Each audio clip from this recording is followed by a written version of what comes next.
Hey YouTube, Mark Kaufman here, and today I'm going to be doing a review on the Ryder 1740. Now, this knife is a relatively inexpensive knife. It is made by a company called Ryder, and this is part of their carbon series. And after getting this one and getting a few others in the mail just recently, I've had them probably less than a week, and I have already decided to sell them in a knife lot or do a trade or something. Primarily because I've bought enough Ryders to know that you can get great quality for not a lot of money, but at a risk. And I don't demand absolute, I am not a collector that demands absolute perfection from my knives. However, I respect a company that has a little bit of a standard. Ooh, that's really harsh. I'm not gonna say that. I like a company that actually has some kind of standard for their knives. And this one hits the mark in a few places and then misses it altogether. So first off, I have to be frank, I added these sharpening choils. These sharpening choils that are on this knife, I actually added. So these were not even there when I bought the knife. And I mean, for a traditional knife to not have sharpening choils in a knife pattern like this, I feel it's not a do or die situation, but I like to have them because it really assists you in sharpening the knife. The other thing that I am not happy with is the pull on this is extremely weak. I would probably put it at a 2, okay? And then the close on this is probably out of 10, a 3 probably. The only strongest blade is this main blade, and the pull on that is probably a 4 out of 10. I mean, it's not strong at all. And the one that I am extremely upset with, I mean, this is a $15 or so knife, and I'm upset about it.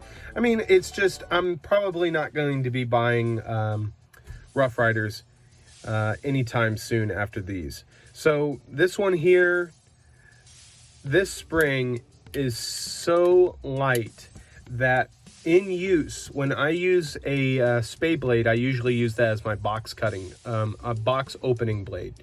And with the pressure that I use to press into the tape, by then, well, this is not, I'm not even trying to really press on this, but with just that much pressure, I mean, and then the close is almost nothing.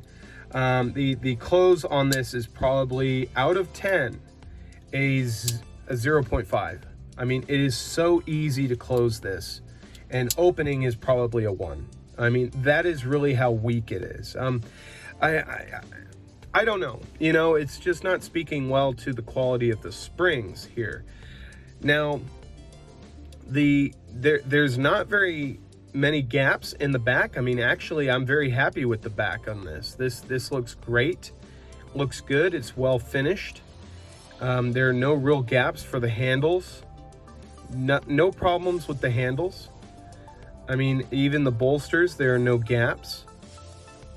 All of it looks good to me.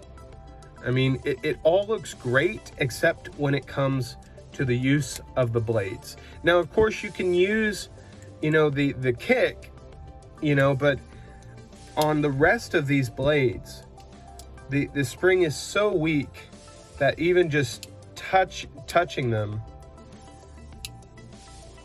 they go out of whack.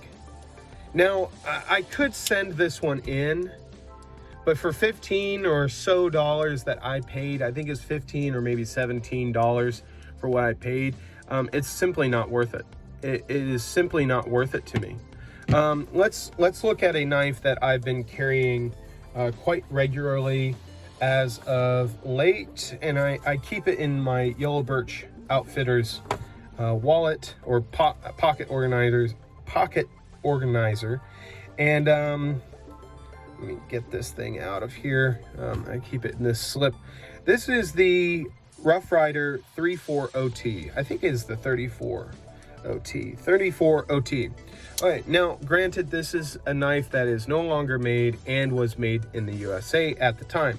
It does have carbon steel. I don't think it has T10 carbon steel, but it does have 1095. This does have 1095 steel, but I think it's comparable.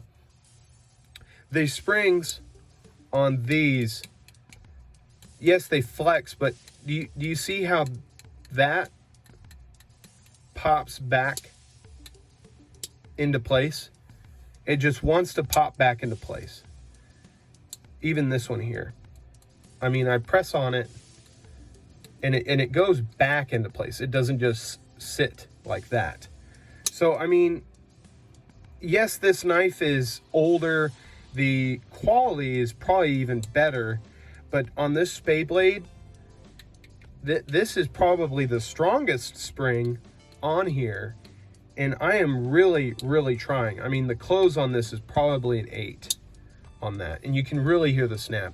Now, I paid, I think $16, $17, about the same price as this one. And I guess the lesson to be learned is I am probably going to be buying very good conditioned vintage old timers, primarily in almost any configuration where their blades actually have some life. Let me show you these blades off while I try not to cut myself. You can see there's plenty of life in these blades. I mean, pretty much when I got this knife, it had the original edge on them. And all I did is I just refined the edge and evened them out. And so I think that's just the way I'm going to go about my traditionals. Is I'm probably going to be buying vintage, restoring them myself, and then just carrying them, enjoying them. I don't think I will be buying a Rough Ryder anytime soon in the future. I have another one that is the Rough Ryder, I think it's 110, I think it is. It's the Peanut.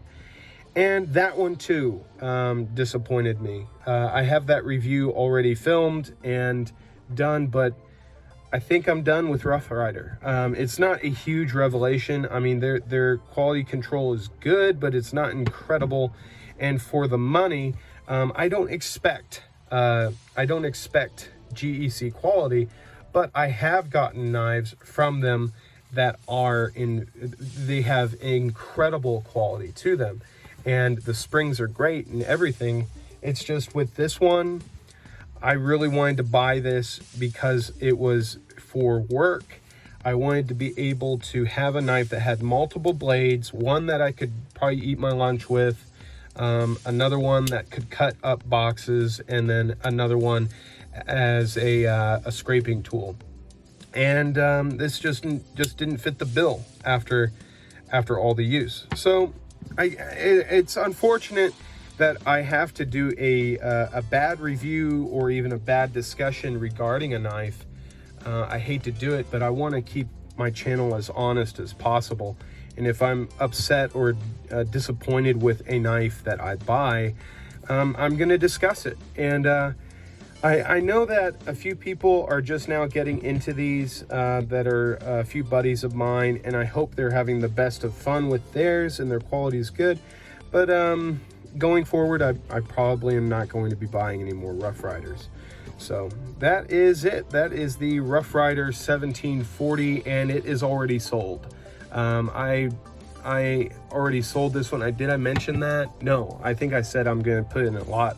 I already sold it on a lot on eBay. So this thing is going in the mail Monday, and it's going to be gone. So yeah, and I think I even sold the Peanut with that lot. Yeah, I did. I did sell the Peanut with that lot as well. So yeah, this is gone. It's out of the collection. So Yep, there we go. I will talk to you guys later, and sorry about the bad review. Just wanted to tell you the honest truth about the knife and how I received it. So thank you guys again for joining me on my channel, and if you haven't already, subscribe. I'd love to have you along, and if you like my videos, let me know in the comments, and be sure to hit that thumbs up. I really appreciate it if you did. So thank you again. I'll talk to you later in the next video. Bye-bye.